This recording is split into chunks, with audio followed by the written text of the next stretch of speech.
In the previous episodes, we've seen how generics can act like functions, but for our types, and how this unlocks endless possibilities for our type definitions.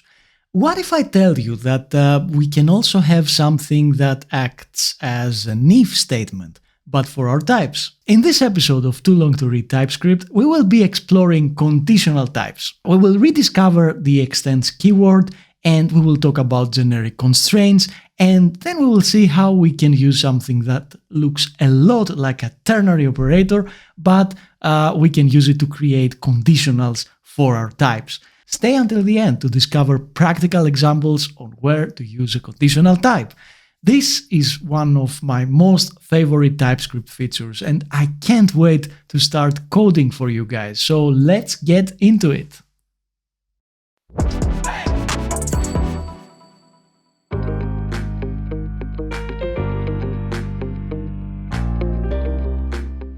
Hello friends, it's Nikos here and welcome back to the channel. If you're new here, this is a series about TypeScript.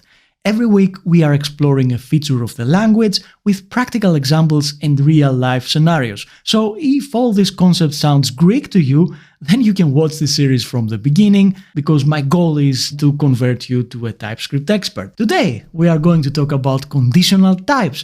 I will basically teach you how you can write if statements for your generic types, to customize them even more and to target specific use cases. To implement a conditional type, you have to understand how the extends keyword works. So let's see some examples. The extends keyword is very similar to the implements keyword we were using to implement interfaces within our classes. And instead of setting a contract there, you actually use the extends keyword to define a type constraint. This specifically instructs TypeScript to only allow a limited set of types. So consider this example here. We have our playlist class, which is a generic class. It accepts a type T, and it uses the T to create an array of T items. And then one of our methods, remove from playlist, it's pretty obvious. You specify the ID to remove and you expect to iterate this array here and remove the specific item, the specific ID. So how we can implement something like this, we basically filter all the items in the list, and if the ID of the item includes this is basically not equal to ID to remove, then we actually return the current item, which means that once this loop finishes, then we will only have the filtered list without this ID here. So you will notice there is an error here. It says property ID does not exist on type T, and this makes sense because T can be literally anything. It can be like an object, it can be a number, it can be, if you want to be more specific what it can be, how can you be more specific? So this is how the extends keyword helps, and this is actually called the type constraint. So we can use the keyword extends, and this will basically extend the type T with some more specific type that we can specify here. All we want to do here is to specify an object structure with an ID which is a string, and this will work perfectly fine. Of course, we have our interface here which already includes this ID, so what I'm going to do is replace this with our with ID interface. Awesome. Of course, here we can use a type guard to check if this ID exists. But this implementation with the extends keyword here makes the whole solution much more cleaner. If you're not familiar with type guards, I have another video and I will put the link in the description of this video so that you can watch it later and figure it out by yourself. And this was one of the use cases of the extends keyword. So TypeScript uses the extends keyword to create conditional types, and this enables endless possibilities. In fact, this is a unique feature of TypeScript, and you will not find it in any other programming language. it is closely related to the way types work in TypeScript. I have made another video about the structural type system. You should definitely check it out. I know, more homework for you guys. So let's write our first conditional type.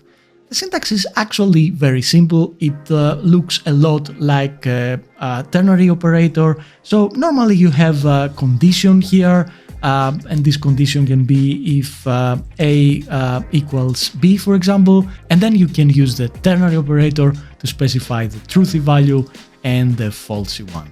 In a similar way, we can have some type, and we use extends to compare it with another type. So other type goes here. So this is basically very similar to what you see here. We check if some type extends the other type. And if this is true, we can return the truthy type. Otherwise, we can return the falsy type. And this, my friends, is a conditional type. I know this is a bit difficult to understand, so let's see an example. Here we have a type which stores all the different file types our application can play with. So here is the list of file types that our application supports. And all we have to do is somehow filter this list and get only these types that are playable.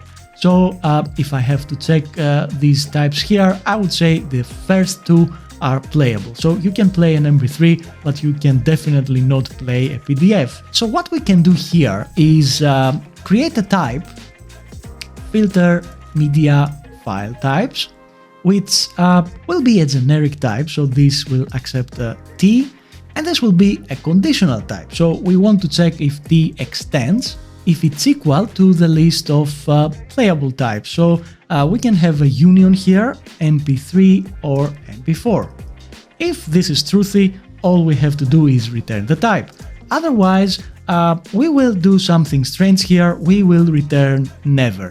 I know that this doesn't make any sense, but bear with me. I will explain in a minute how this works. So now that we have our filter, what we can do is create another type, media file types, and this one can call our filter, and here we can pass our file types. And now check this out. If I hover over file types, we'll know already that our file types contain all the available file types. But if I hover over the media file types, you will see that only MP3 and MP4 is listed here.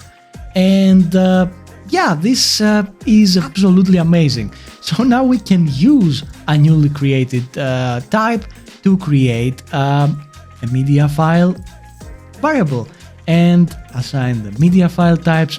And here we can only have MP3 and MP4. How cool is this? And how tricky to understand? So let me break down what exactly is happening in these lines of code. So let's comment out these two lines for the moment. What I'm going to try now is to simulate how this filter here works. So basically this will iterate through all these file types that we specify here, because we are passing our file types type.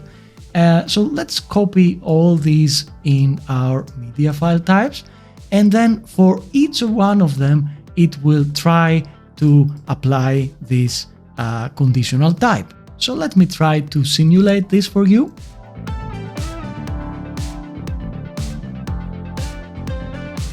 Awesome. So all we did here is to take every type in this union here and apply the filter media types. So now TypeScript will evaluate all these conditional types here, and it will return the result. Let's start with the first item in this list, which is the MP3. This will go here in our conditional type, and it will check whether or not the MP3 extends MP3 or MP4, which is probably true, right? So this is true. We will return the truthy value, which is the type T. So basically this will be replaced by MP3. And the same will happen for our MP4. So here you have it. Now let's see what will happen with the PDF approach. So PDF obviously doesn't belong to these two types here, so we go to the falsy value, which is the never type. And this means that all these types will be replaced by the type never. And the final result will be something like this. So I'm not sure if you are familiar with that, but basically never is something like a wildcard, right? And when never participates to a union like this one, then it is simply ignored by TypeScript. So all these never types will be completely removed because no type can be assigned to never, right? And this, my friends, will be the result, the final result, if we run this line of code here. And this explains more or less how this conditional type works. Obviously, if I go here and I assign this to a zip file type, then it will definitely not work because media file is only MP3 and MP4.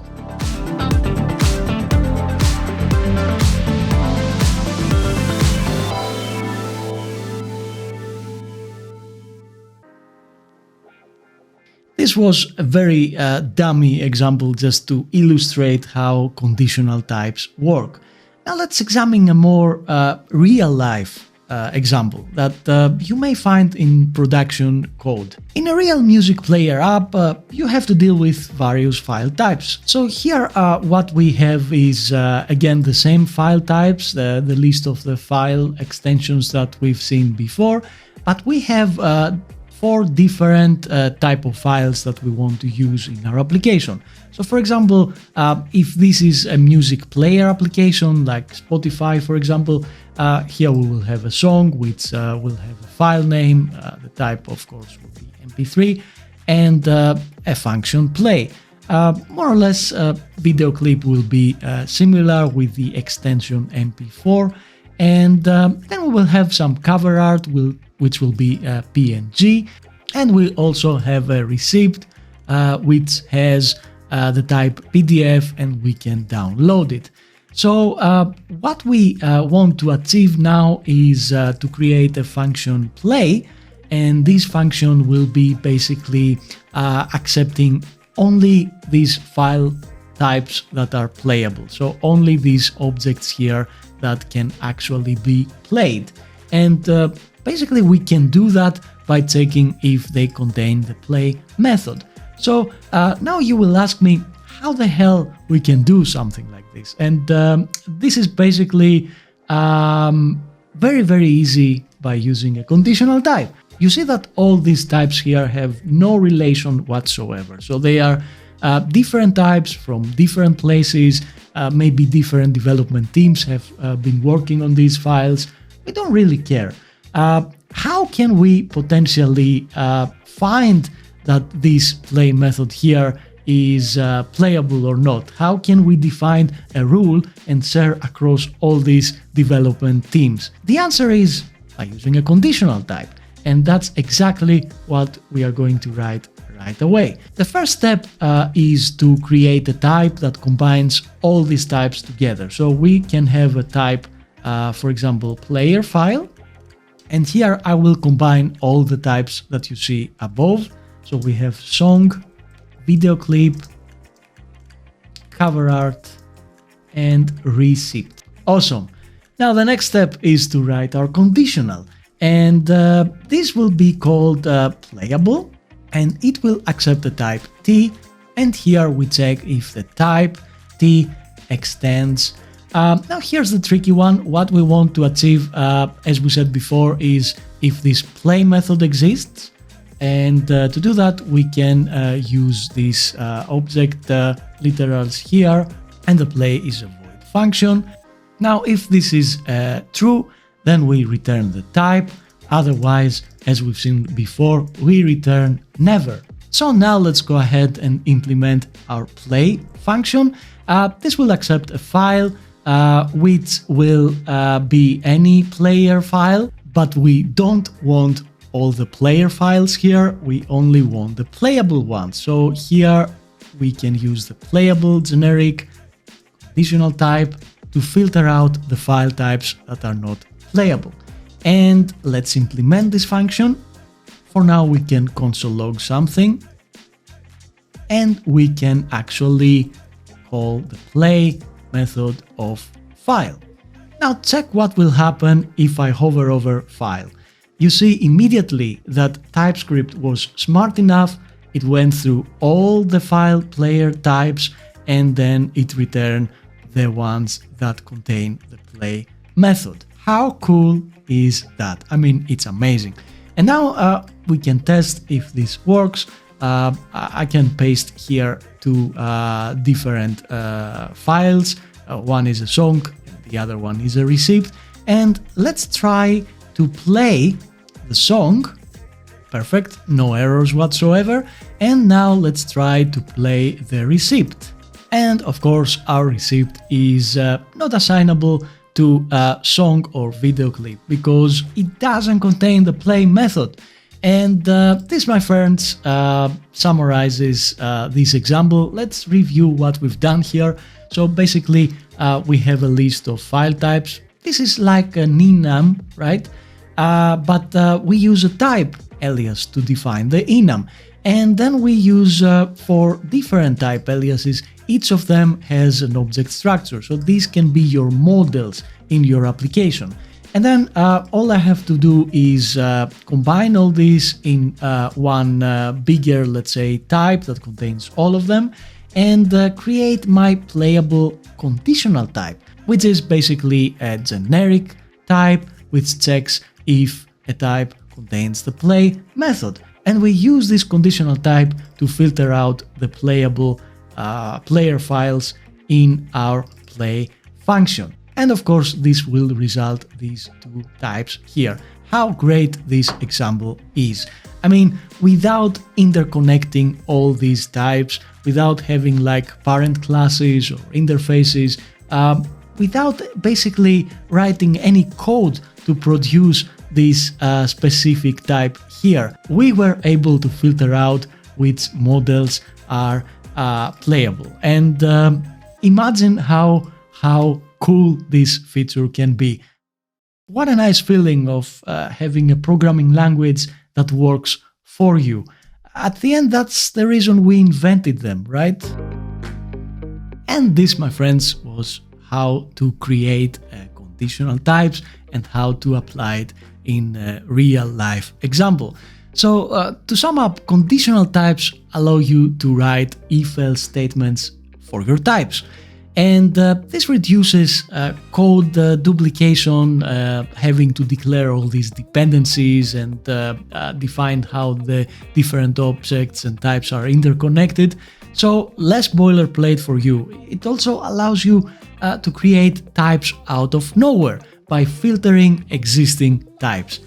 Understanding conditional types is the missing piece of the puzzle to understand TypeScript. And definitely this is not a feature you will use on a daily basis, but it can be extremely useful under certain circumstances. The development team of TypeScript tried to satisfy a lot of feature requests by introducing conditional types.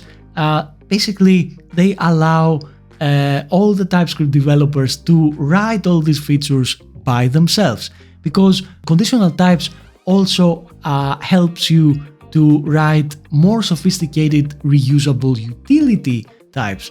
You should subscribe because I will be covering in the following episode, so stay tuned for more. In my blog post about conditional types, you will find everything I presented to you in this video, including the coding examples as always. It's a nice way to review what we've learned and to keep as a reference. If you like this video, then you will love the Too Long to Read TypeScript series. I have made a playlist for you, you will find it in the description. So I have collected all the episodes basically, and this will help you watch them one by one. I hope you enjoyed this episode. Let me know if you have any questions, and let me know if you want me to cover something specific in the following episodes. Don't forget to press that subscribe button.